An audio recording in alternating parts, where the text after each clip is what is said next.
Welcome everyone, friends of First of All Species. I'm Daisy Hearn. We're back with a new episode of a new series called Roman's Christmas. Fun fact, I was going to play Roman's Christmas, the demo, last Christmas. However, due to an issue with the demo not supporting the English option, I can't speak or read Mandarin, so I had to, put that on the back burner. But they released the full version since then, so it's about that time. And I just finished up Angels with Scaly Wings, so I'm going to go with another furry visual novel-esque, but this one sprinkle in all that detective murder stuff. Boom! And we get this. Anyway, what really pushed me over the edge, though? I hear there's a hyena character. If you ever want me to get me to play your game, put a hyena in it. That I'm sold every time. Anyway, let's get into it. The snow had stopped. A lonely lupine detective slowly pushed his way against the snow. It was a familiar pathway he followed, his footsteps heavy on the snow-burdened stone pavement as he approached his destination. Day 1, 23rd of December, oh damn, we are old time, okay, of 1285, so we're 13th century, damn. It's 2 days until Christmas and 2 days until the end of my fast. Aw, man, fasts suck. As nice as it is to feast on Christmas, I can't stomach a month-long fast. A whole month without any meat would certainly turn any wolf into a hare. Next time I'm not fasting for a month just to solve a case. Lucky for me, I closed my last case just before it ruined my vacation at the White Star Tavern. I'm not going to let another case interrupt my vacation. Not even a murder. Ah, come on, man. That's like saying, what's the worst that can happen? I pulled my fur coat tighter and continued to walk against the cold winds towards the distant tavern. I finally saw the sign of the White Star just as the warm breath coming out of me began to freeze against my snout. I wonder why the tavern keeper won't move to a better spot. If it weren't for their excellent cider, a tavern this far from downtown wouldn't last a year.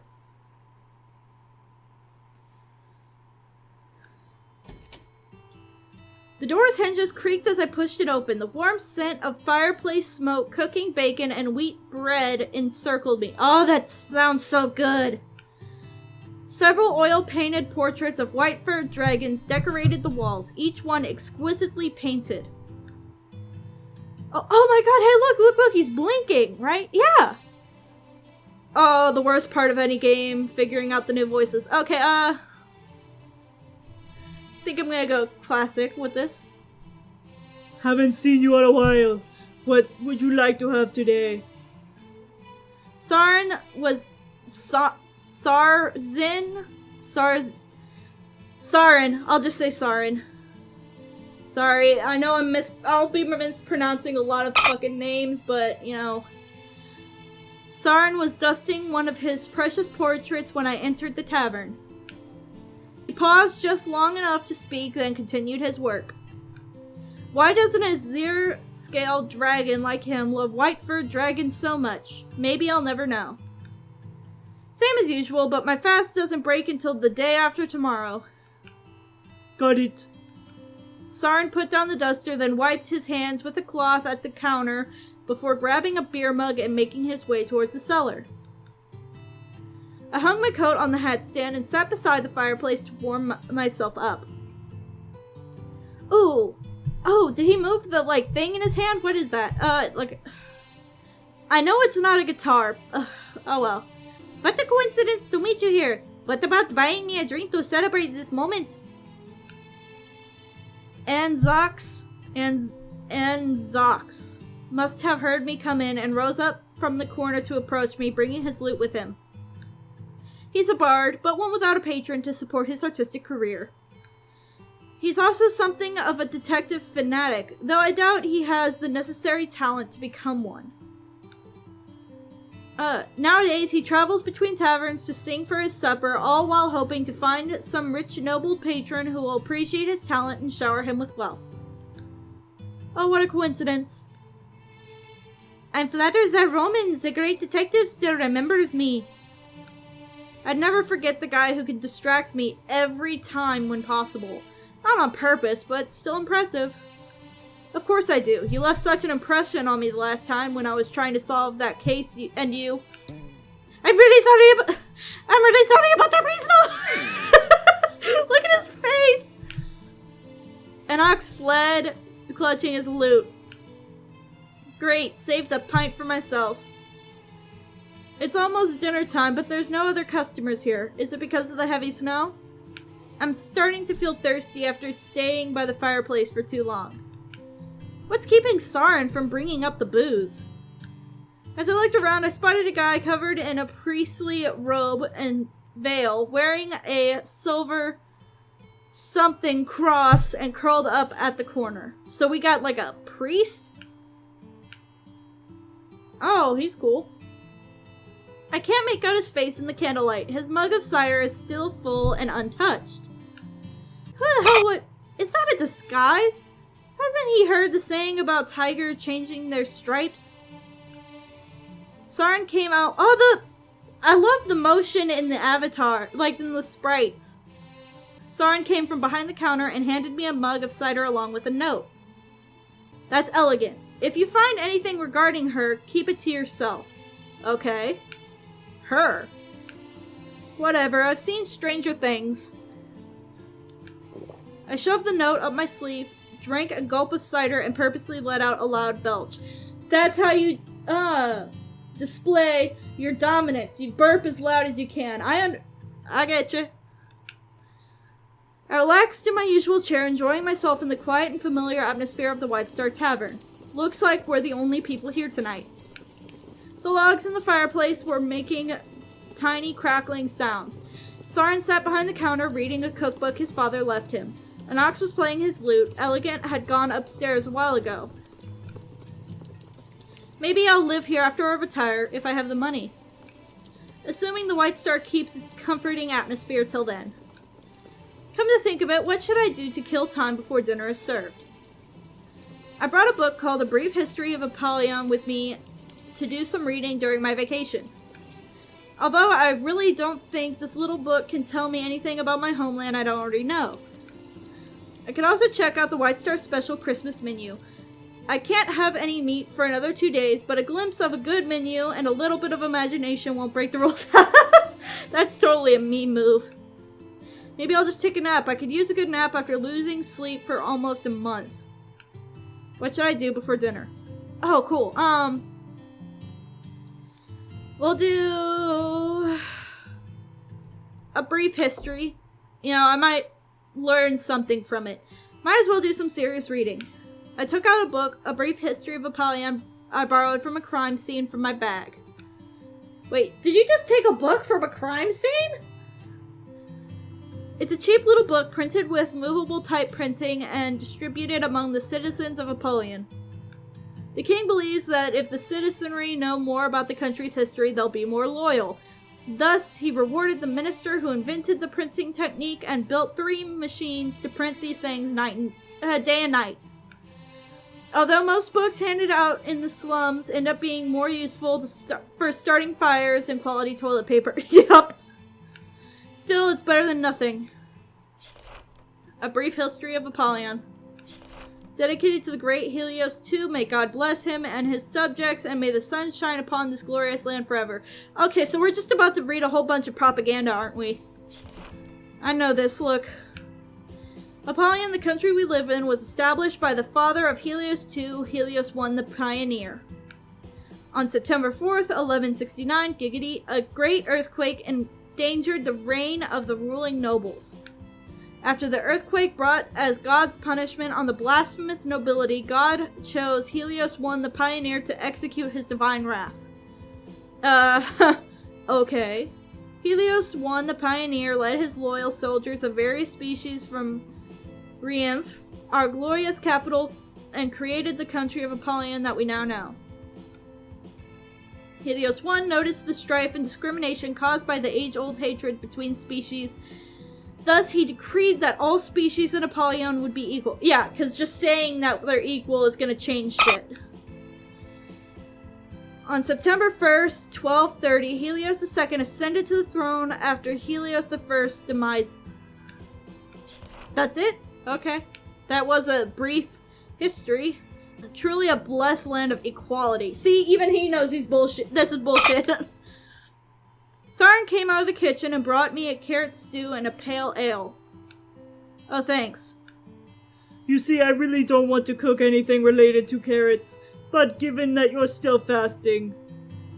What about fish? It's not that I don't like your stew, but fish is way better. Fish is still meat, though. Unfortunately, my fishmonger fell in his fishing hole the other day. Damn, is he okay? I'd love to serve you some smoked herring. I can't stand I'd love to serve you some smoked herring. I can't stand carrot stew either, as a chef or diner. Bon appetit. He returned to the kitchen and brought Anox a bowl of lamb stew. Bitch! I'm jealous. Yeah, I'm jealous. Elegant came downstairs, hesitated a moment, then took a seat at a corner table. She glanced at me and I quickly looked elsewhere. Ooh, is this kind of like a romance? Chapter 0, Christmas Carol. Oh, look at the little Anox right there.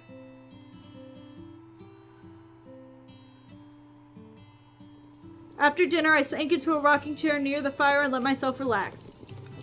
The logs in the fire, heavy with pine resin, crackled and popped as the chair slowly swung back and forth with a creaking noise. Not a whole lot of customers this month. Aww. Sarin brought a chair and sat down next to me, gazing into the fireplace. Don't worry so much. Just give it a couple of days and you'll have as many customers as you had in the years before. I get the feeling this year might be a little different. I can't really tell why, though. Perhaps it's the howling winds outside that are keeping the customers away. Anox heard our conversation and came to join us with his loot. As if something as minor as the winds could stop folks from having craving for Zarin's famous home cooking. Flatter me all you like, or still not getting a discount. I was being sincere. Though I wouldn't mind a discount. The White Star had a variety of activities to entertain overnight guests and those who stick around after dinner. There's a darts competition Saturday evening. If all the players are friendly and there's no authorities around, Sarin would cover some tables with blue flannel and take bets. Hey! I doubt anyone like that would be out in this weather. I elbowed Zarin quietly and gave him a wink. Not tonight. He glanced towards Elegant before whispering to me with one hand hiding his mouth.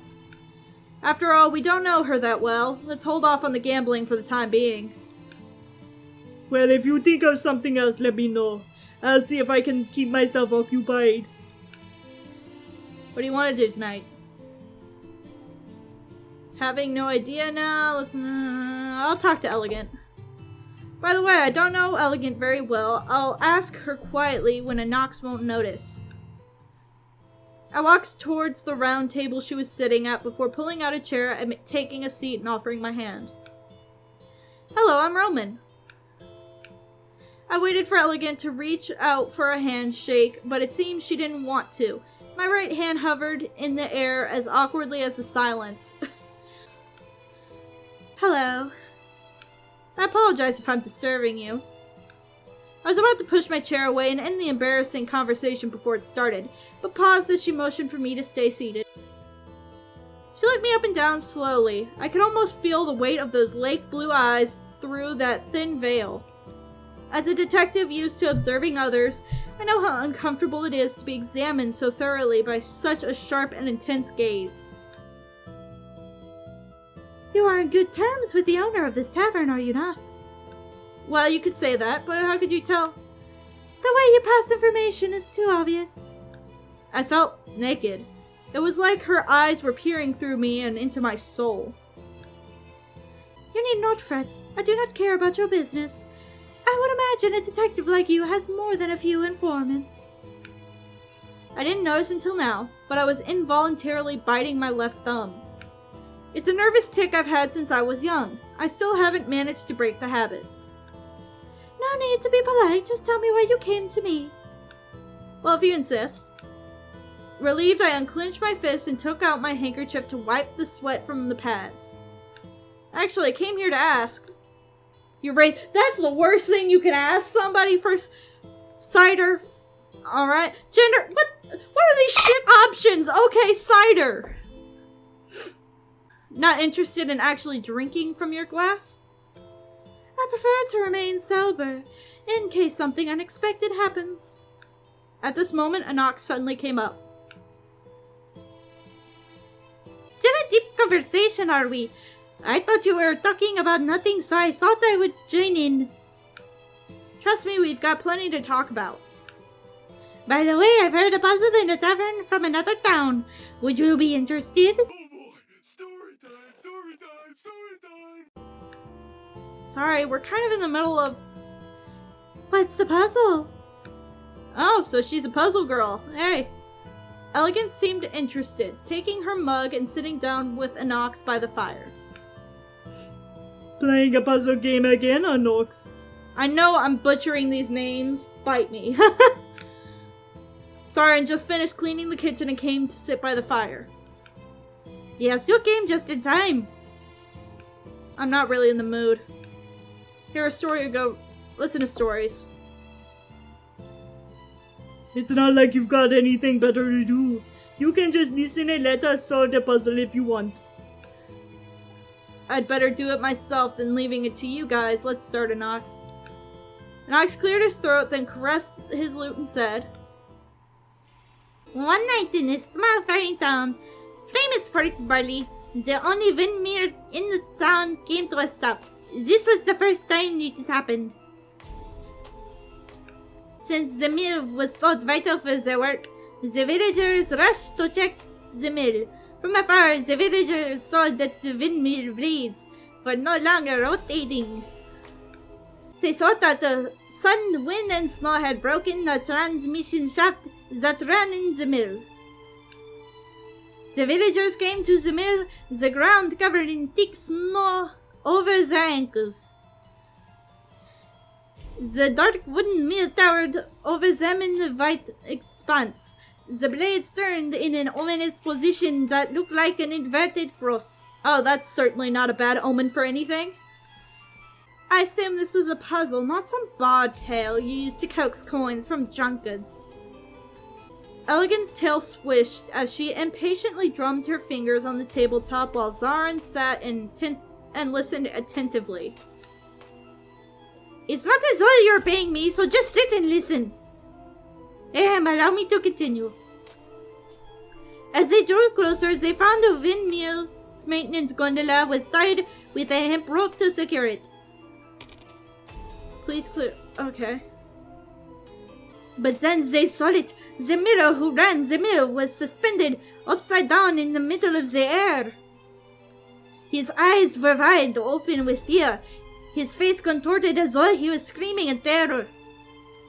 His paws were stiff and hanging upside down at a level with the edge of the windmill blades. The snow from yesterday clung to his cold body. Oh god. Man, he got messed up then. How ironic that the object to ensure safety had become the lethal weapon. No one could imagine that. Lethal? Yeah, that doesn't sound lethal. Like, I don't know why he died. Wait a minute, Knox. Did the safety rope really cause the death of the miller? Do you disagree, Roman? After all, the rope was tied to the miller's dead body. Yes, but why can't the safety rope be the murder weapon? Tied around the neck? No, then it would be deadly. Tied around the waist? Not. That one really. Tied to the ankle. From what it sounds like, he said he was upside down with his hands like above his head. So that means it was on his ankle. I have bungee jumped before. That is a very uncomfortable position. And I will not do it again. But that's where it was tied. And I know that's. So that's a whole different story time. But yeah, it was tied to the ankle. can't be deadly if it's tied to the ankle. Is it like that sport from overseas? What do they call it? Bungee jumping? Yep. Correct. A safety rope is typically tied to the ankle or waist. Considering the position of the body, the only possible way was tied to the ankle. That is indeed true, but there must be something that killed the miller. We can discuss that next. Go on, Knox. As I was saying, the miller had died on the windmill, where he had spent his nights and days. The local police initially determined that the miller was trying to repair the windmill while he was drunk. He had slipped, lost his footing, and fallen up from the repair gondola. However, the cause of death was still unclear, though his head might have struck the windmill. The town folks invited one of the greatest detectives in the realm to investigate the scene. He was an old-fashioned detective and refused until he was paid no less than 13 rare and all his travel expenses. 13 rare? That's 910 cents. For just one case, that detective could eat fried lamb chops every meal for a month. If he hadn't vowed to fast into Christmas. Hey! I wish my case was paid that well. Do they not? I thought you were worth the prize. Enoch started to laugh, but stopped when I glared at him. When the townfolk came to his humble residence, he was seated behind his great desk, playing with a prism he had brought from the capital Grand Bazaar.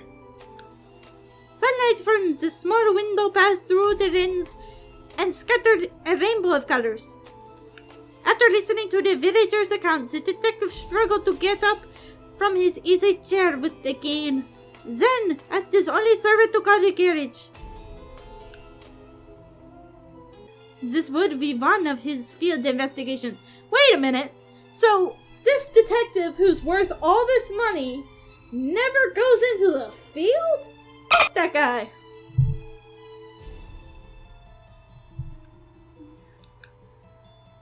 One problem was that the description of the crime scene is not detailed enough to his liking. Another problem was that the case sounds so bizarre. And the biggest problem was that the glib bod could not get to the point. Then why don't you tell this story? The sudden interruption made Anox blush with anger. It's fine, the details make the story more vivid even if they are irrelevant. The day after the body was discovered, the detective arrived at the town in the afternoon. He learned from the gossip in the tavern that on the night of the miller's death, 2 people had spent the night in the middle, but both had alibis. Who were they? One was the miller's daughter, the other was the miller's apprentice. They spent the night in the mill as usual. About those 2 people, I'd like to know.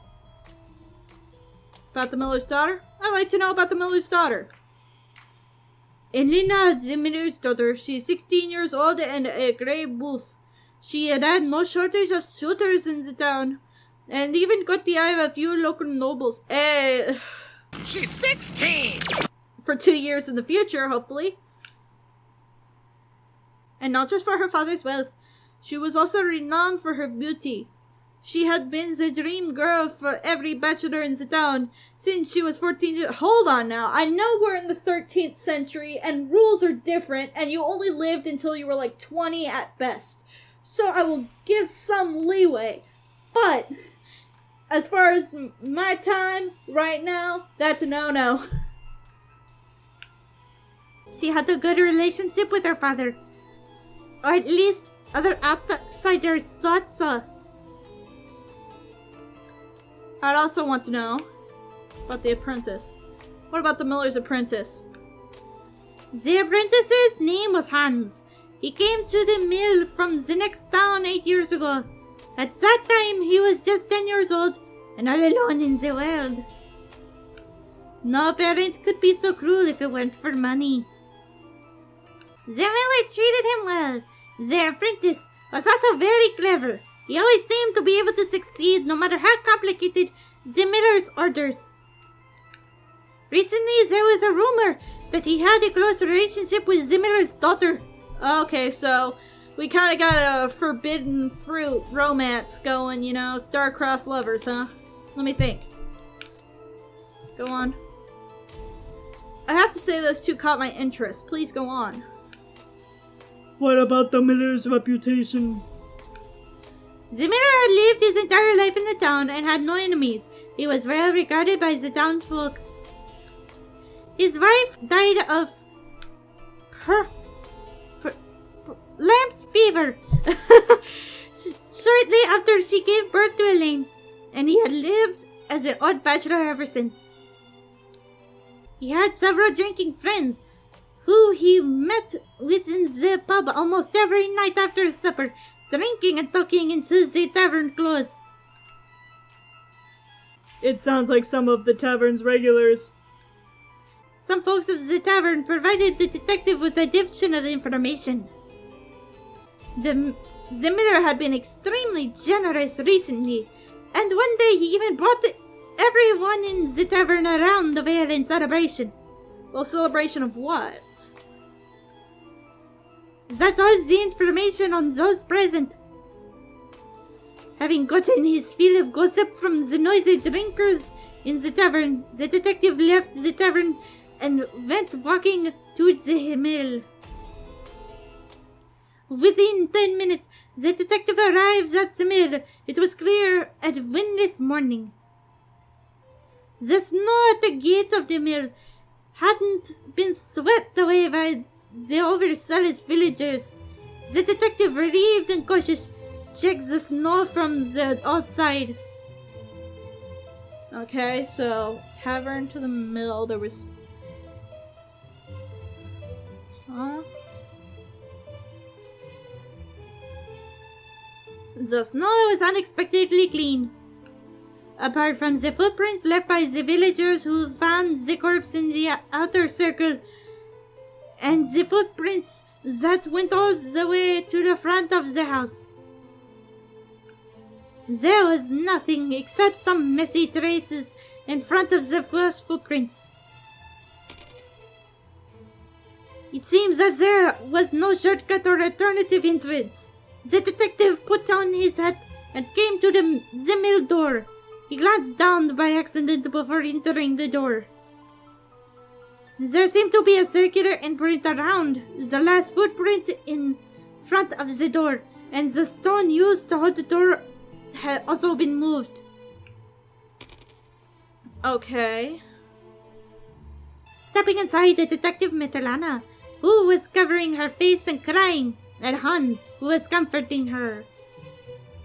The body of the old miller was still hanging on the windmill, swinging like a pendulum in the... That's so fucked! You're just gonna leave the poor guy hanging and swinging dead in the wind? That's fucked! Do you want to listen to the testimony first or go straight to the scene? Hear the testimony? Okay.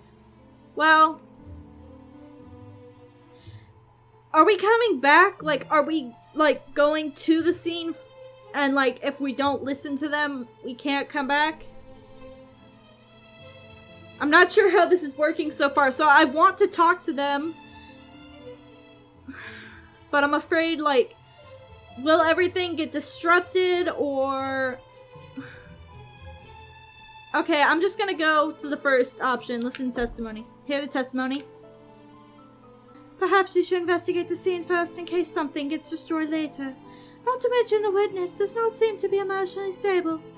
Well, maybe you should listen to her, even though she's the glare coming through Elegant's veil should have set an ox on fire. He shut his mouth tactfully. Okay, so hopefully I can choose the right answer, right? The detective first went to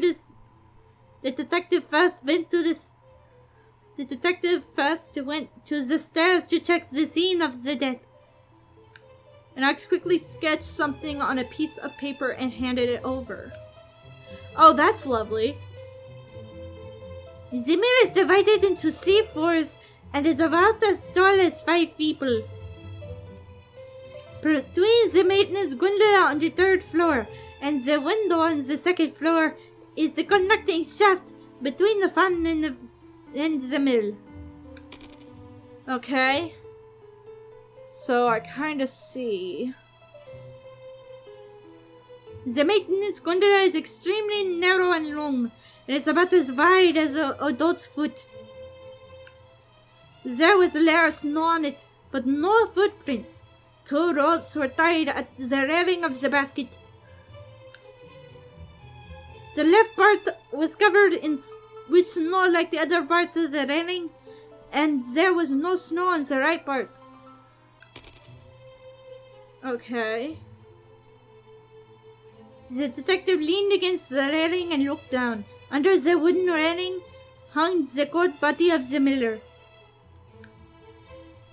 The rope on the left had only a section of rope head swaying in the wind, like a peddler who dared not go home without a sail.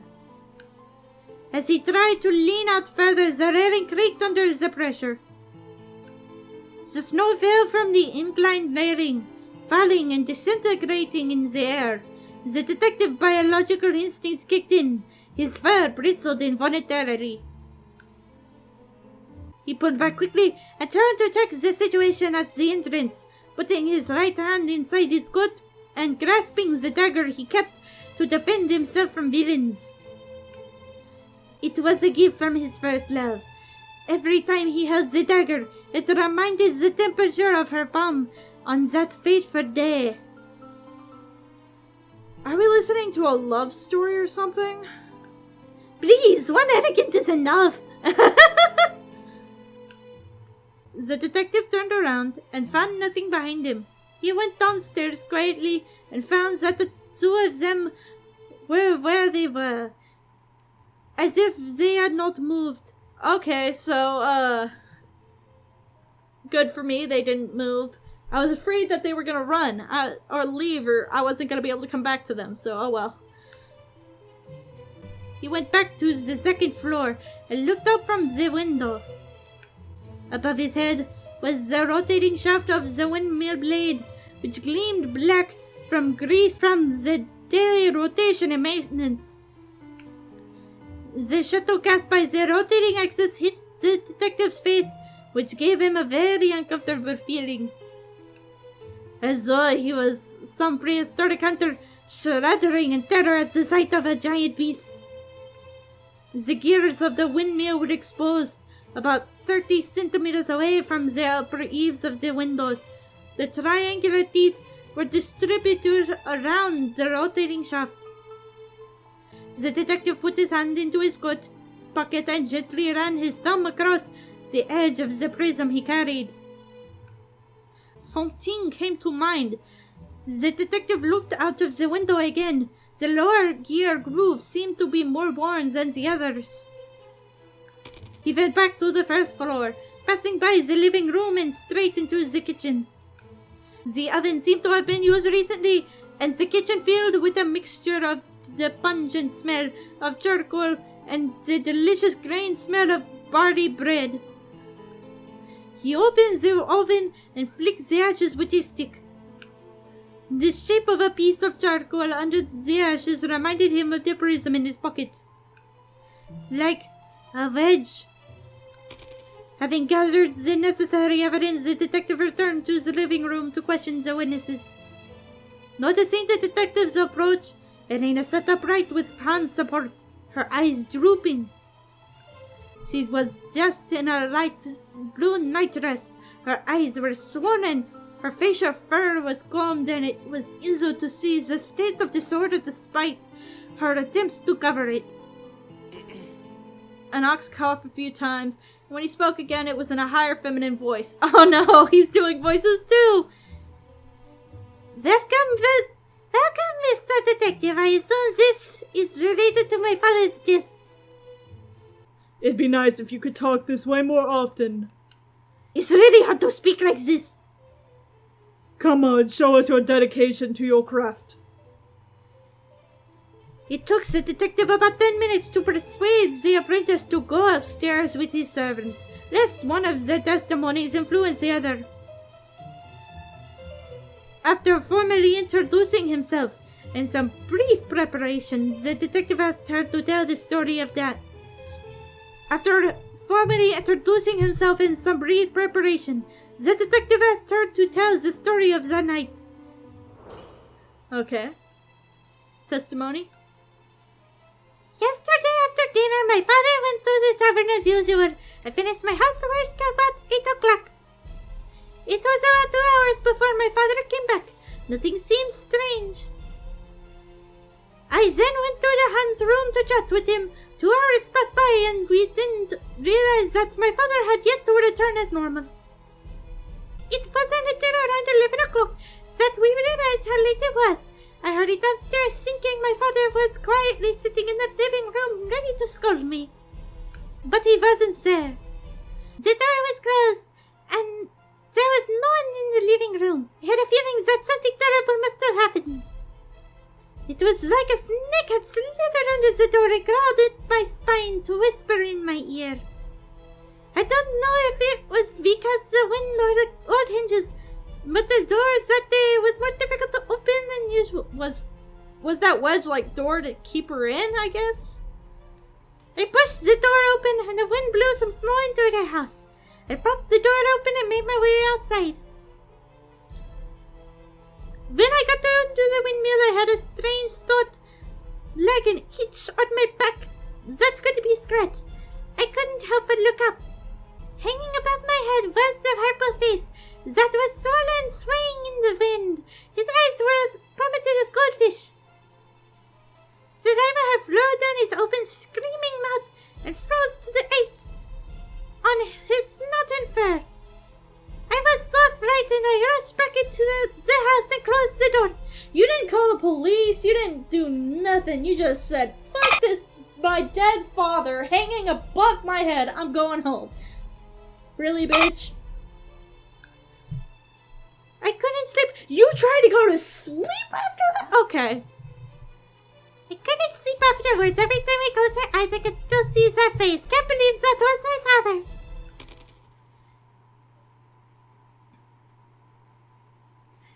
As she finished her description of the horrible situation, Elina claps on the sofa with her hands covering her face. At this time, the detective smelled something fishy in her testimony. After thorough thought of her testimony, the detective found the inconceivable contradiction between the testimony and the evidence. Which, I think what they're talking about is the footprints, because I don't think that they had any there were footprints in the outer ring of snow which reached the door in the front last. Yeah, there was no footprints going from the house to the mill, right? There was only footprints going from the fence to the mill, right? I'm guessing footprints. Oh, give me some detail. The paradox is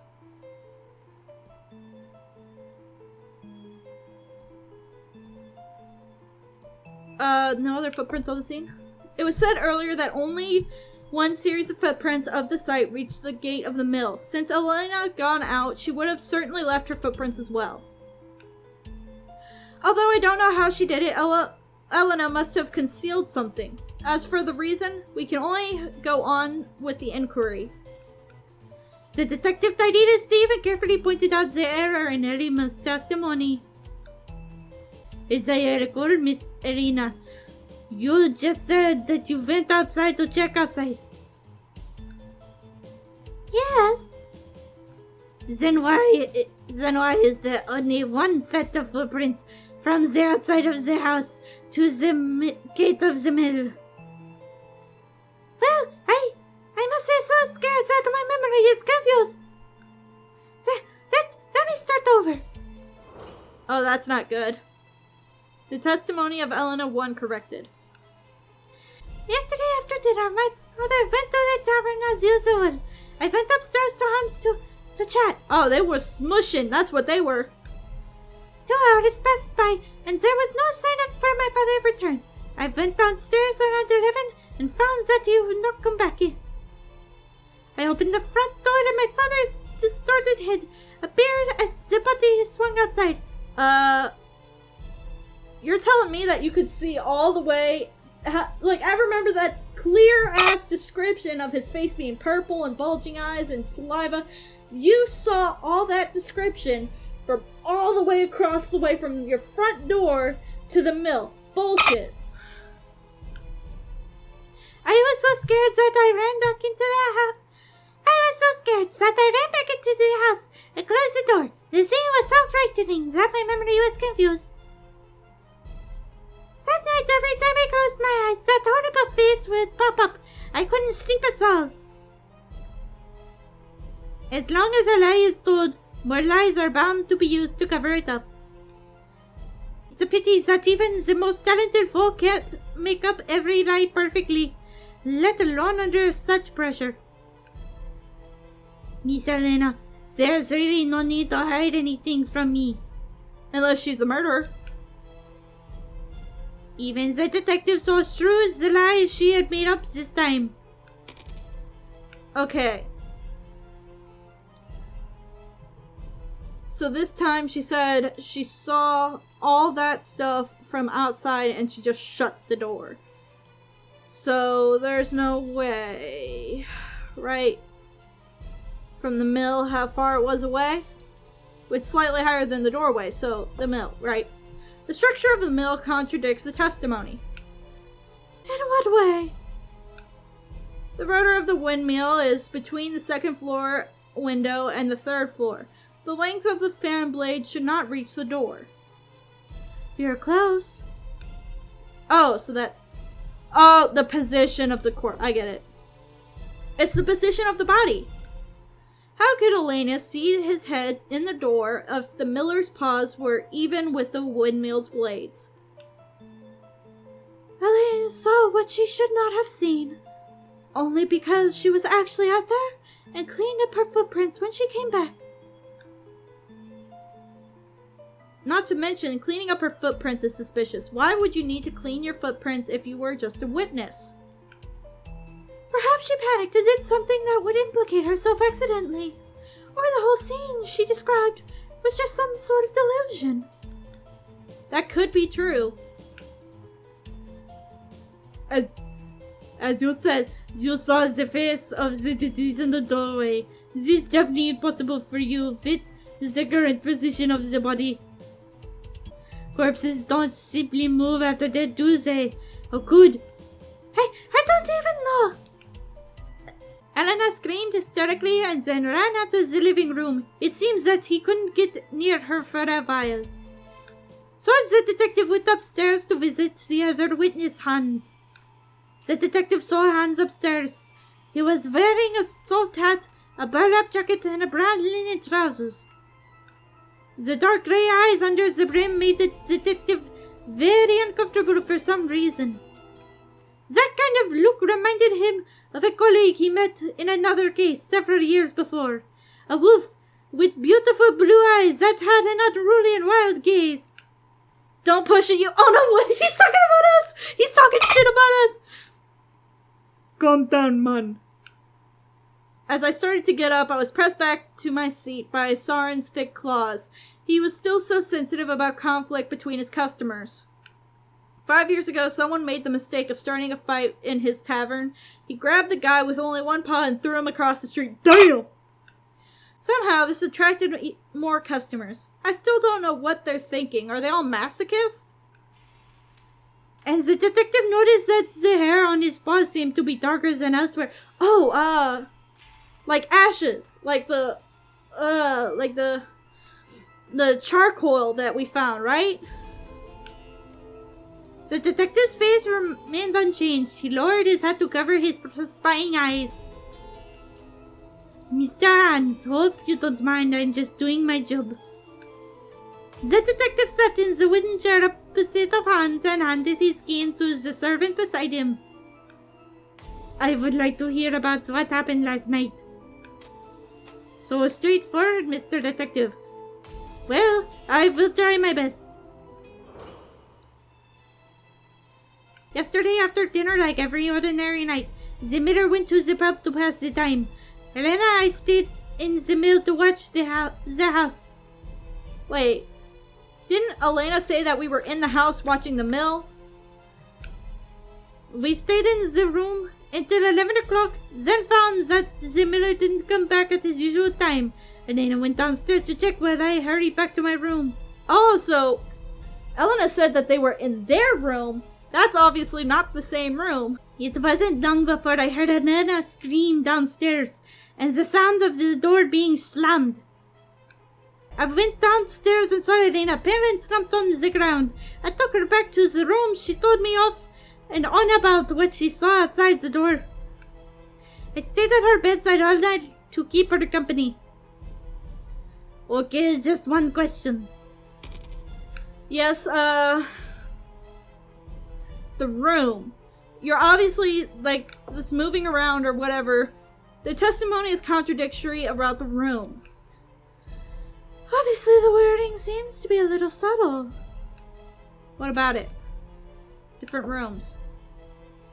Elena said she went to Hans' room to chat with him, but Hans' testimony just now seems to mention that he went back to my room. It may not be the same room. It seems one of them forgot to prepare testimony in haste.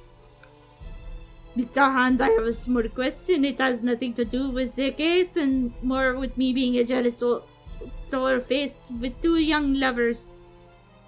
In which room do you usually date in? Well, in Elena's room. If that was the case, then Elena's testimony contradicts yours.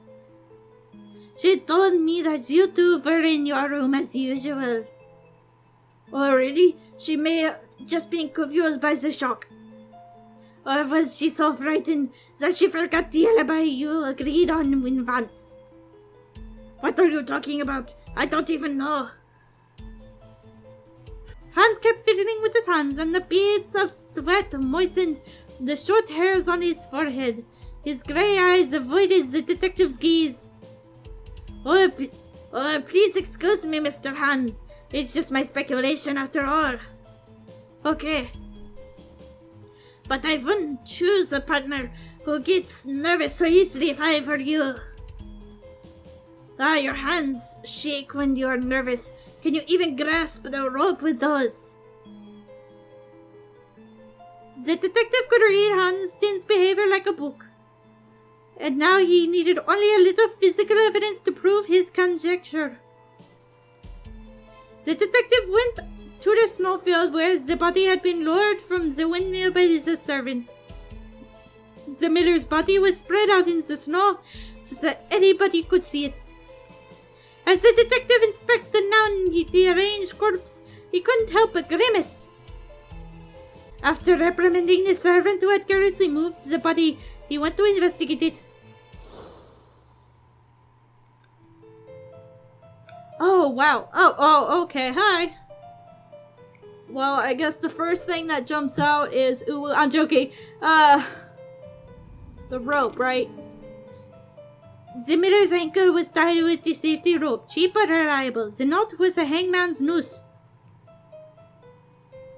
And now he plans to sell us rope. I am not a merchant. Okay. It seems to be fur. Was there a struggle? The detective looked at his curved up fingers and found gray fur inside his nails, which matched his own fur color. Oh, so he was grabbing at himself. Oh, so he was scratching at his own chest? He put on his gloves, put aside the miller's coat, and revealed his thick fur. He could feel the liquefying fat under the miller's skin. The miller looked quite plump thanks to his wealthy life. Call this dude fat. Okay. Guess he can't say anything about it. Is this even related to the case? Don't simply add so many pointless details to the case. Who knows? Perhaps it may be relevant somehow. He found the gray hairs under the miller's nails that matched the miller's own fur color, and his skin was scratched. So was he like clawing at his chest? Like, did he have a heart attack? What?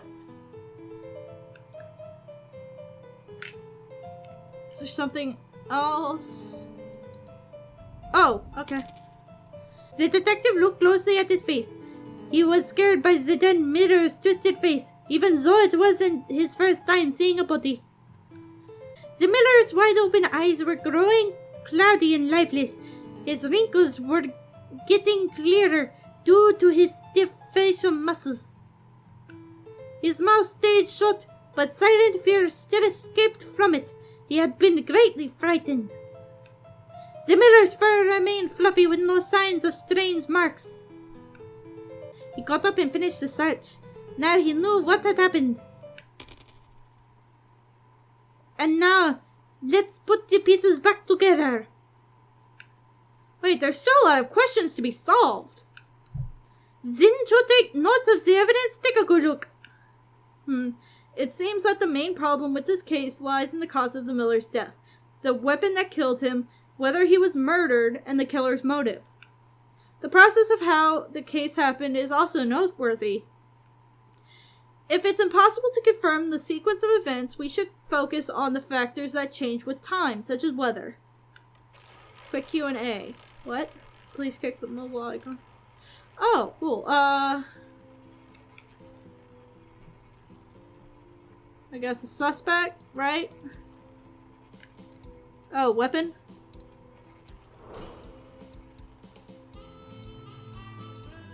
What is your opinion on the murder weapon? What is the murder weapon? Okay, since there was no stab wounds, knife is out of the question. Stone. Is that why it was moved? But then we would have found, like, his head being bashed. I'm gonna go out on a limb because they said that they couldn't find any things with his fur other than his chest. I think the dude was literally having like a heart attack and was like clawing at his chest, so I would have said heart attack, but I guess shock. Maybe it was an invisible weapon. Interesting. How about murdering him with the shock which was caused by the sudden drop? Not everyone would so easily scare as you are. But anyone would be shocked if they were hung without any preparation. Let alone a drunk, overweight Miller. Indeed, I suppose a sudden death could be possible because of those external factors. Seems like this time the detail wasn't just for a dramatic flair. Of course! Every detail is necessary! So why did you take nearly half an hour to describe the suspects? Shh!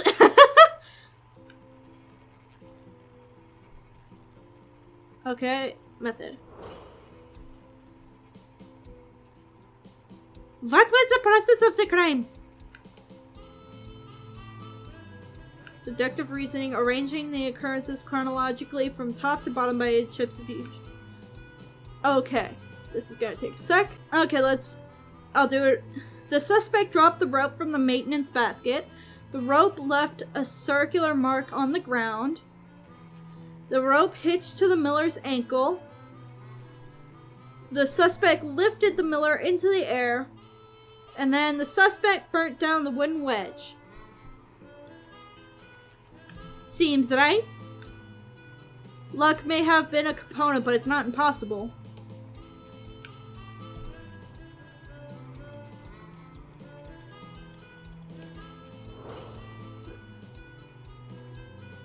Let's talk about the motive then. First of all, we have already established that the Miller got along well with the villagers. So what would the motive for murder be? What's the possible motive? I think it's the daughter's relation. I almost put daughter's relationship. The Miller wouldn't allow the relationship between his daughter and the apprentice. You mean someone murdered him so the pair could be together? It's unnecessary to kill him just because of a disagreement, though. Are you kidding me? A guy down the street from me, literally like 2 or 3 houses down, was shot over an 8th, alright? I've heard people getting killed for way less than love. Love is like, the top motives are love, money, revenge. Those are the 3.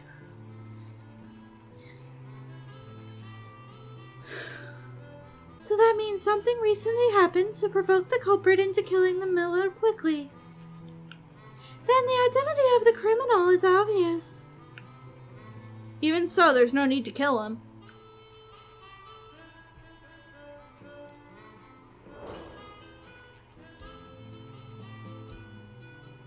Who is the culprit? I think it's obvious now. The culprit is... Who's the criminal? Both of them. It was both of them. Yep, they shared the common benefit, and the operation of the trap needs cooperation. Then the whole picture of this case is crystal clear. How come you're so excited since you aren't the one who solved the puzzle? I'm just excited to see you work, okay? So the whole story of this case is... The miller was a nice guy, but he was particularly picky about his daughter's relationships, especially her relationship with his apprentice. But even he couldn't stop their love from blossoming. The two young people saved every moment they got to be together. This situation had been going on for a while. As eager as they were to be in an open with their relationship, they couldn't bear the miller's denial of their love any longer. All of a sudden, the miller made an important decision. That is, the miller agreed to their marriage. The miller betrothed the daughter. I think he sold her. The miller had picked out a satisfactory candidate among his daughter's suitors and announced his decision to her. The miller thought he had arranged a good marriage. Naturally, his special generosity made his acquaintances at the tavern extremely enthusiastic, which is why they decided to kill the miller that night. The lovers were supposed to escape that night after they finished the deed, but the heavy snow and another accident forced them to change their plan. After the miller went out, Hans tied a noose with the safety rope and lowered it down from the third floor to the maintenance gondola. By the way, the noose is the method used to hang murderers. The original plan might have been for Elina to meet the miller on the first floor, put the knot hanging from the windmill around his neck. Then Elina sent a signal to Hans and let him pull the rope to hang the miller. But even the calmest people may make a costly mistake when they kill for the first time. About 10 o'clock, Hans, whose hands shook when he got nervous, lost his grip on the rope and dropped the knot in the snow, leaving the circular imprint. Elina, who had just opened the door and was ready to greet her father, saw the noose fall to the ground. She probably wanted to warn Hans to take it back, but the miller was already close by then. It would attract the miller's attention if the rope was pulled back up. The murder attempt should have failed by that point, but by sheer coincidence, the miller took a wrong step that changed the whole thing.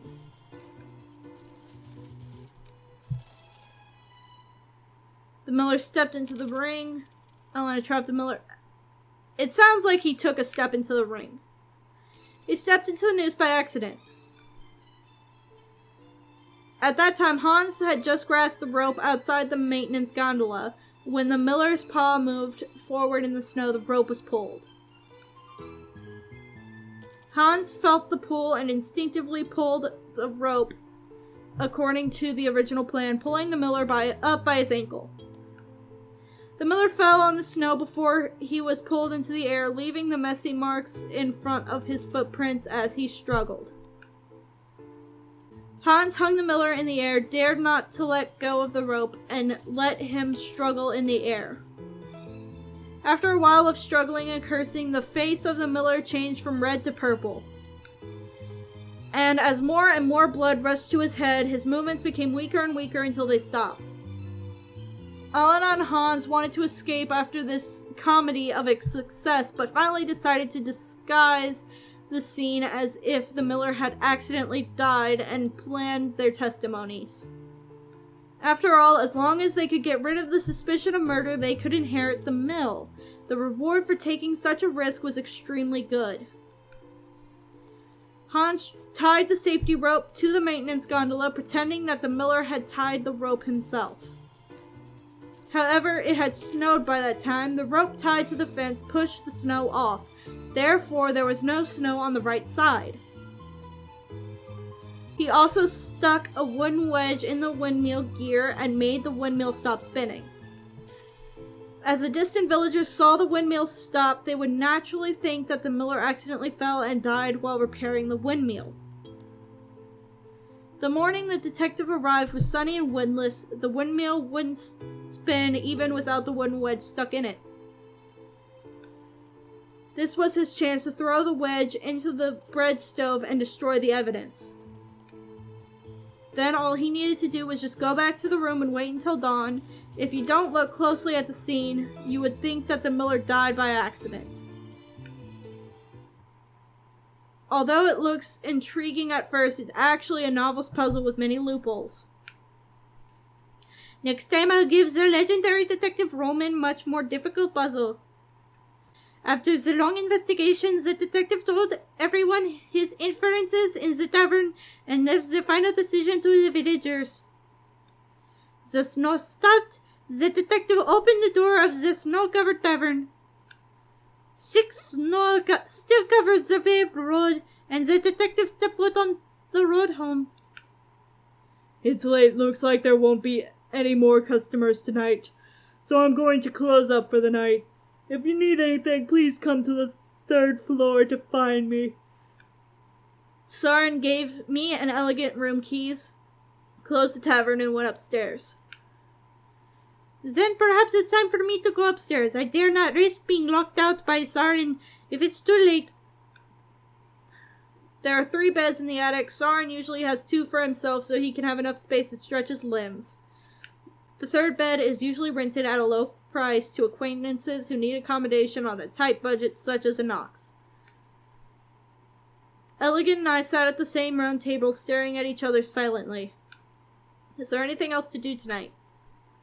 Yeah, let's talk to her before we go to bed. I want to talk more with Elegant. She's very interesting. Before I could move, Elegant moved the chair to get closer. Actually, the puzzle is not complete yet. It isn't. Whether it's the murder or the motive, the method of committing the crime, they're all solved. Is there something else? Of course. The judgment. That doesn't matter, does it? Detectives can use their authority to influence the outcome of the case. For example, if it was an intentional homicide, negligent homicide, or just an unfortunate accident. What the detective says will, in the end, determine their judgment. You're wrong. Every detective that earns his position will swear his loyalty to the truth. And that same truth is also determined by the detective, is it not? I mean, she's right. For example, in this case, do you believe that they killed the miller by accident, or did they kill the miller intentionally?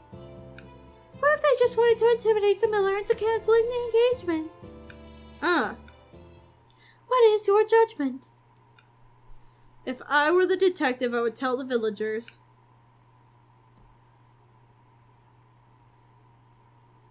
Well, like I said, literally nothing can get you killed. Alright? And not only that, it wasn't just at this point, after he sells his daughter, because that's what it is. He sold his daughter to some guy who was going to marry her. If he were to welch on that, he would have to repay the dowry. He'd have to deal with all the backlash and social following.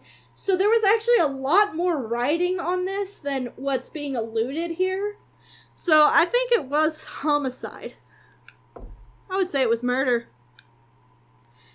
Is that not too arbitrary? Their aim is to stop the engagement, which is not enough to kill for. I think that's enough. Killing isn't something that needs a special reasons. Even the most trivial things can drive someone to kill. Besides, the way they committed the crime, I think they just failed in their original plan and chose another way. Perhaps. I finished the rest of my beer. Oh, great detective, you really can drink a lot. It's not like I'm downing liquor. It doesn't matter if I have a cup or 2. I pointed to the cider that she had only had a sip from in front of her. After hearing your reasoning just now, it's definitely not something a drunkard would come up with. then I'll take that as a compliment. And by the way, a quick tip for you.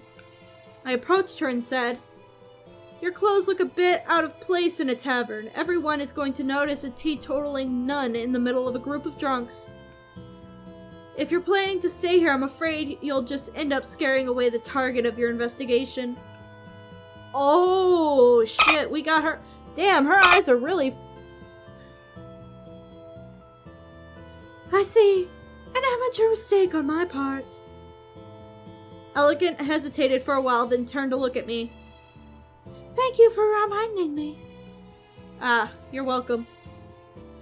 So it turned out that you really are investigating something here. I guess I'm right. You're not entirely wrong, but now it is too late to change my clothes. I have to think about how to play this afterward. Elegant, who had been so confident until now, seemed to become nervous as she gazed at the reflection in her mug. When you have a moment, I'd like to find some time to hear about what you're actually doing here.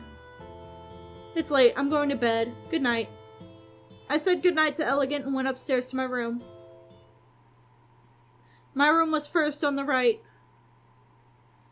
Unsurprisingly, Zarin had already cleared the guest room impeccably. Maybe I was too drunk. I kicked off my boots and flopped into the bed, almost dreaming when I touched the pillow.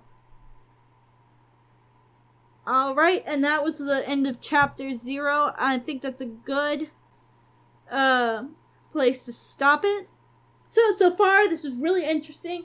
I like that little story tutorial. Kind of, get your mind into how the rest of the investigations and stuff are going to flow. So, right now, I think my favorite is Anox. Zarin seems like a really cool dude. I like him. Elegant, kind of a bitch, but, I think she might be like an up-and-coming detective, because she was smart on the thing, wherever she's like, you should check the scene first, and I was just like, oh my god, I'm going to slap you. Anyway, I'm joking. So she did have a lot of good points. So what I'm thinking is maybe she's an undercover spy, but she's an absolute newbie, because like Roman said, who the fuck is gonna suspect some nun in the middle of a tavern is actually there to drink? Like, that's not a normal thing. So she kind of screwed the pooch on that one. But so far this is a very interesting game, and I can't wait to see where it goes from here. If you have any game suggestions or you just want to say hi, leave it down in the comment section below. I'm Elina. I'll catch you all in the next vid.